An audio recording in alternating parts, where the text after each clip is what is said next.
Hoş geldiniz. Kara günümüze de geldiniz. Kara gün dostum. Kara gün dostum. İki dünya kardeşim. İki dünya kardeşim. Seni hep kendime benzetirim. Ne senden musibet eksik oldu ne bizden. Çünkü peygamberi sevdiğimiz için. Ne kadar da sağanak musibet gelse sevmeden vazgeçmeyeceğiz. Ben devletten yardım almıyorum. Ayaklarımın üstüne dinleniyorum. Gece gündüz derdim ki Allah'ım beni devletime yük eyleme. Ama yük olduk. Devlet de bizim babamızdır, atamızdır. Ne güzel Devlet de bizim babamızdır, atamızdır. Atamıza sığındık, babamıza sığındık. Evelallah. Hizmetkarınızız. Ne gerekiyorsa da onları Tabii yapacağız. sizin hizmetiniz, sizin yükünüz daha ağır. İki evladımdan baş gelemiyorum ben. Siz bir Türkiye'yle, düşmanlarla, 7 düvende savaşıyorsunuz. Allah muzaffer eylesin. Hiçbir şey yıldırmıyor. Allah razı olsun. Allah sizden razı olsun. Yok,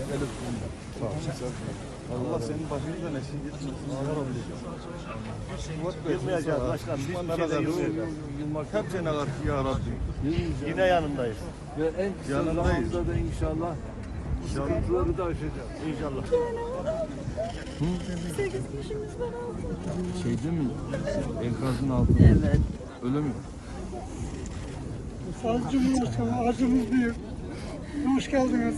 Acımız Eyvallah, telafi edeceğiz Yok, inşallah. edeceğiz inşallah. Hep beraber. Edeceğiz inşallah. Ayaktayız, güçlüyüz inşallah. Eyvallah. Büyük bir felaket. Öyle mi?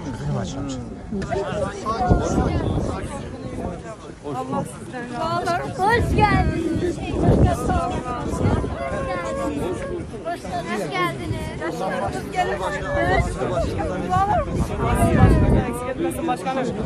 Sizler için dua ediyoruz Cumhurbaşkanım.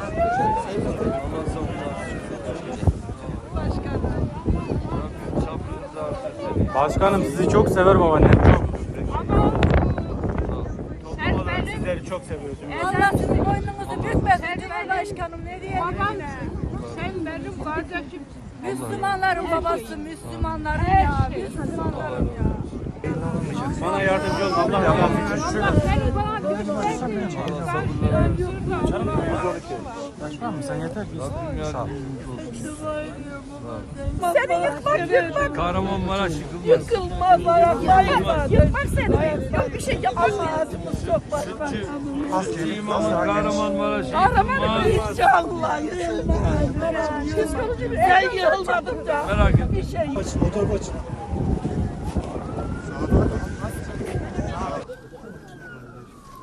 Geçmiş olsun. Başımız sağ olsun.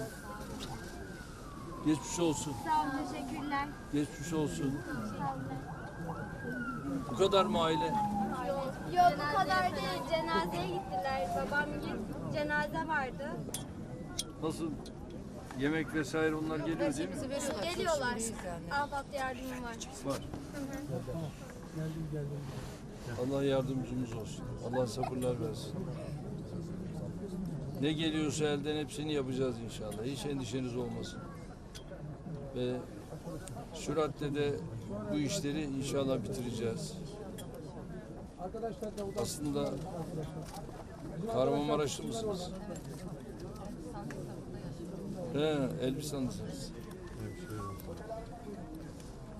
Yani bir de tabii şey var yani arzu edenleri biz Antalya'ya falan da geçici bir zaman için hızla gönderebiliriz. Oradaki otellerde misafir ederiz. Yemesi, içmesi her şeyi o otellerde halledilecek. Mersin'e, Antalya'ya isterseniz. Birinci derecede Antalya, Alanya oraları yapacağız. Eğer böyle bir şeyi kabullenirseniz bir an önce oralara da sizleri gönderebiliriz. Çok büyük geçmiş olsun. Sağ olun, teşekkürler. Allah sabırlar versin. Hacer teyze. Gel şöyle. Geçmiş olsun. Geçmiş olsun. Allah yar yardımcımız olsun. Amin. Seninle beraber burada kimler kalıyor? Üçümüz kalıyoruz başkanım. Öyle mi? Kardeşim. Üçünüz. Anne, Annem, kardeşim ben. Allah sabırlar versin. Sağ olun başkanım. Büyük bir felaket.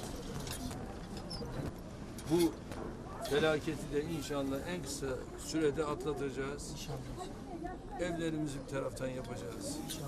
Biraz zamanımızı alacak ama inşallah bu Köyde işlerin de evimiz vardı. Orada kullanılmaz durumda. Buradaki evimiz de aynı şekilde. Şimdi köydeki evinizi hemen hallederiz. Evet. O zaten problem değil. Ama burası biraz gecikir. Yani burası şu anda şöyle bir yıllık plan içinde inşallah. Bir taraftan enkazlar kalkacak. Bir taraftan da inşallah inşaatları yapacağız. İnşallah başkanım. Tamam. Allah sizden razı olsun. Cümlemizden. Sağ olun. Çok sağ olun. Eksik olmayın. Sağ olun.